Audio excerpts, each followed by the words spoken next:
नमस्कार मित्रों, हमारी सीरीज चली है एपिसोड नंबर 14 की, जिसमें हम बात कर रहे हैं भृगु संहिता की। भृगु संहिता के अंतर्गत आज हम बात करने जा रहे हैं मीन लग्न के सप्तम भाव में यदि सूर्य स्थित हो तो उसके क्या फलादेश होंगे। प्रथम भाव में 12 नंबर का मतलब होता है मीन लग्न, और मीन लग्न में सूर्य छठे भाव का स्वामी होता है, 6 हाउस का लॉर्ड होता है।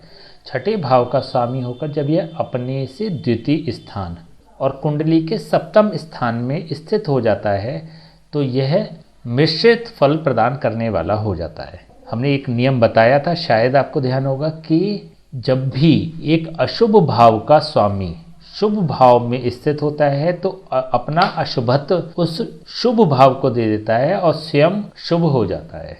इट मीन्स कि जब यहाँ पर छठे भाव का स्वामी, एक त्रिषडाय भाव का स्वामी, एक त्रिक भाव का स्वामी जब एक शुभ भाव में अर्थात केंद्र भाव में, कुंडली के शुभ भाव में स्थित होता है तो छठे भाव के जो भी कंटेंट्स हैं वो 7th हाउस में आ जाएंगे, और 7th हाउस में 7th हाउस के जितने भी कंटेंट्स हैं, शुभ कंटेंट्स हैं, उनको एब्जॉर्व कर लेगा।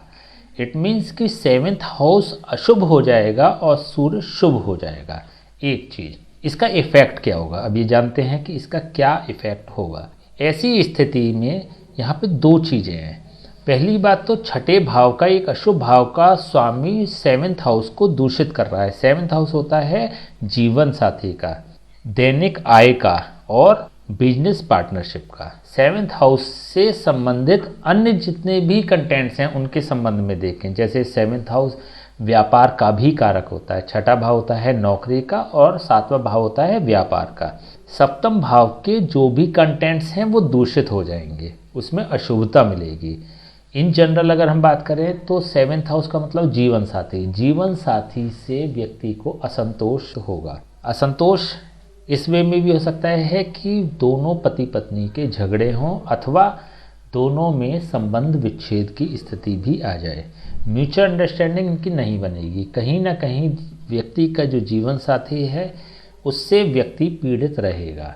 वह इसलिए भी क्योंकि हमने बात करी थी सूर्य के कंटेंट्स के बारे में। जब हमने सूर्य की बात करी थी, एक विस्तार चर्चा करी थी सूर्य के बारे में, 1 घंटे का एपिसोड था, उसमें हमने आपको बताया था कि सूर्य एक अशुभ ग्रह होता है, एक विध्वंसकारी ग्रह होता है, एक तामसिक ग्रह होता है, एक ज्वलनशील ग्रह होता है, गर्म ग्रह होता है और एक पापी ग्रह होता है। इन सभी कंटेंट्स को सूर्य को अगर हम कंसीडर करते हैं तो सूर्य सप्तम भाव को पीड़ित करने वाला होगा।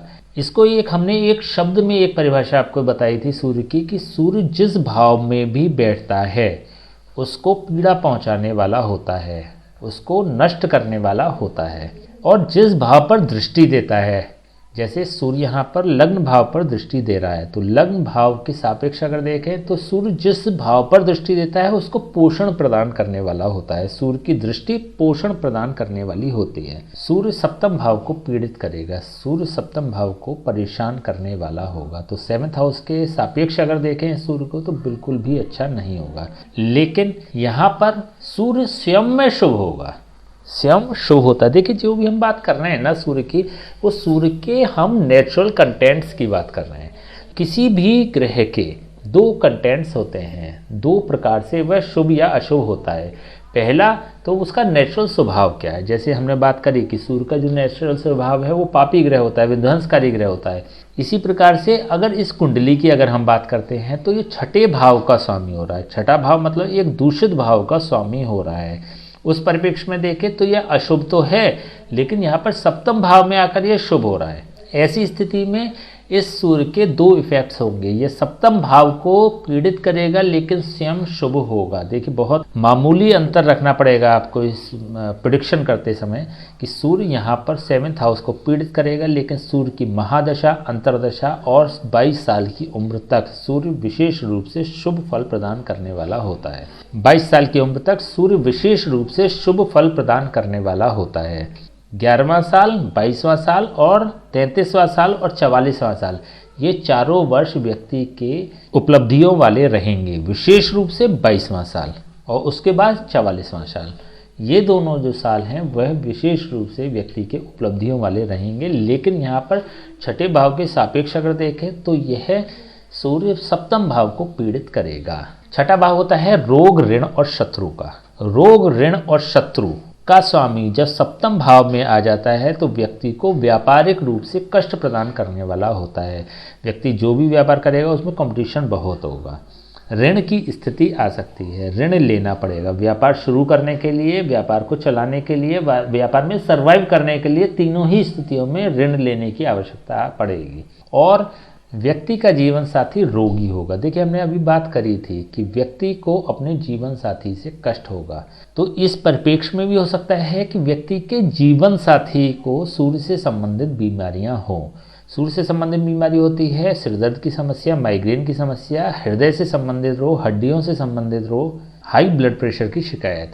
इन सब से व्यक्ति पीड़ित हो सकता है, व्यक्ति का जीवन साथी पीड़ित हो सकता है, जिससे कि ऐसे व्यक्तियों को जीवन साथी के प्रति चिंता बनी रहती है। देखिए सूर्य का एक और गुण होता है, सूर्य जैसे हम देखते हैं ना इन जनरल, तो प्रकाश के रूप में सूर्य परिभाषित होता है। जहाँ भी इस कुंडली में सूर्य होगा वो भाव प्रकाशित होगा। जैसे अगर 7th हाउस में, सप्तम भाव में सूर्य अगर विद्यमान है तो व्यक्ति के जीवन का 7th हाउस प्रकाशित होगा। 7th हाउस मतलब जीवन साथी की अगर बात करें तो जीवन साथी प्रकाशित होगा। प्रकाशित से मतलब होगा इसके जीवन में एक विशेष विषय रहेगा, वह जीवन साथी के इर्द गिर्द ही रहेगा। हमने पहले भी जब 7th हाउस के बारे में बात करी थी अन्य लग्नों की कुंडलियों में, तब भी हमने आपको ये बताया था कि व्यक्ति का जीवन सूर्य के इर्द गिर्द ही रहता है। तो इट मीन्स कि इस व्यक्ति का जीवन 7th हाउस के इर्द गिर्द रहेगा। यहाँ से सूर्य की सीधी दृष्टि लग्न भाव पर है। लग्न भाव पर दृष्टि देने के कारण हमने बात करी है कि जहाँ पर भी सूर्य दृष्टि देता है, जिस भाव पर वह दृष्टि देता है उसको प्रकाशित करता है, उसको पोषण प्रदान करता है। सूर्य से संबंधित सारे कंटेंट्स, एक पॉजिटिव कंटेंट्स लग्न को प्राप्त होंगे। सूर्य होता है आत्मा का कारक, प्रभाव का कारक, प्रदर्शन, धैर्य, शासनात्मक रवैया, प्रेजेंटेशन का कारक होता है, प्रभाव का कारक होता है। इन सभी से संबंधित व्यक्ति के जीवन में, व्यक्ति के व्यक्तित्व में गुण होंगे। व्यक्ति में धैर्य बहुत अच्छा होगा, व्यक्ति में प्रभाव बहुत अच्छा होगा, व्यक्ति का जीवन बहुत प्रभावशाली होगा, व्यक्ति के जीवन से लोग प्रभावित होंगे। यहाँ पर सूर्य होता है 9वें भाव का कारक, 10वें भाव का कारक और लग्न भाव का कारक। 9वें भाव के सापेक्ष यदि देखें तो यह अपने भाव से 11th हाउस पर स्थित है। इट मीन्स कि लाभ के भाव में है, 9वें भाव के सापेक्ष लाभ भाव पर है। इसका मतलब कि व्यक्ति को भाग्य का साथ मिलेगा।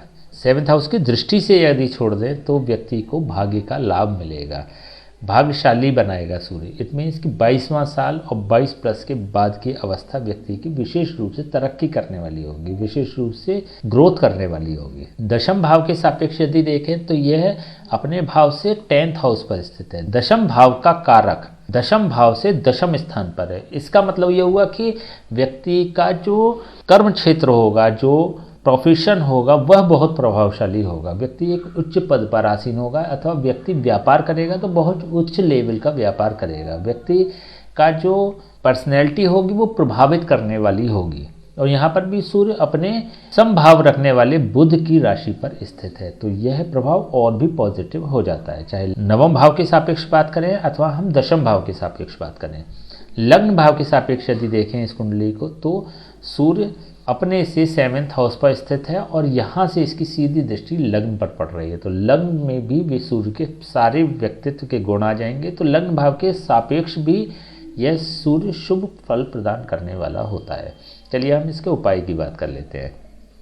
7th हाउस में सूर्य पूरी तरह से 7th हाउस को डैमेज करने वाला होता है। ऐसी स्थिति में हमें सूर्य के उपाय करने चाहिए।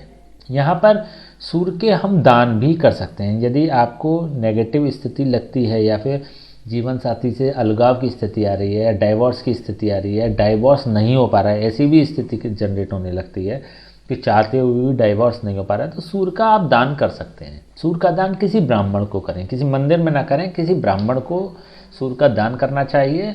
उसमें कुछ दक्षिणा रख के रविवार से शुरू करके 43 डेज लगातार गेहूँ आप दे सकते हैं किसी ब्राह्मण को, अथवा रविवार के रविवार आप गेहूँ दे सकते हैं किसी ब्राह्मण को। तो इस सूर्य का दान करने से भी ये अच्छा होगा।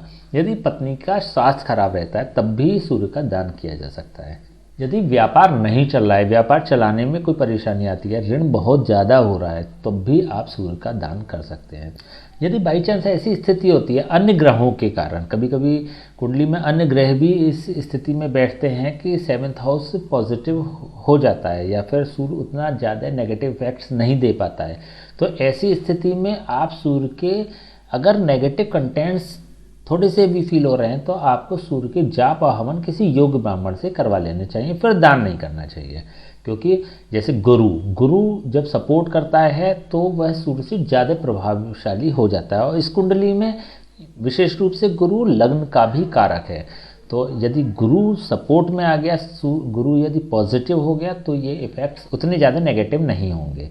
अथवा सूर्य के साथ चंद्रमा की स्थिति भी अगर हो गई तो वो चंद्रमा शीतलता प्रदान करने वाला होता है, तो उतने नेगेटिव इफेक्ट्स नहीं होंगे। तो ऐसी स्थिति में किसी योग्य ब्राह्मण से सूर्य के जाप और हवन कराए जा सकते हैं।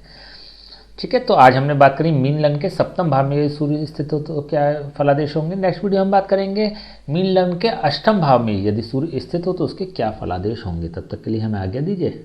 नमस्कार।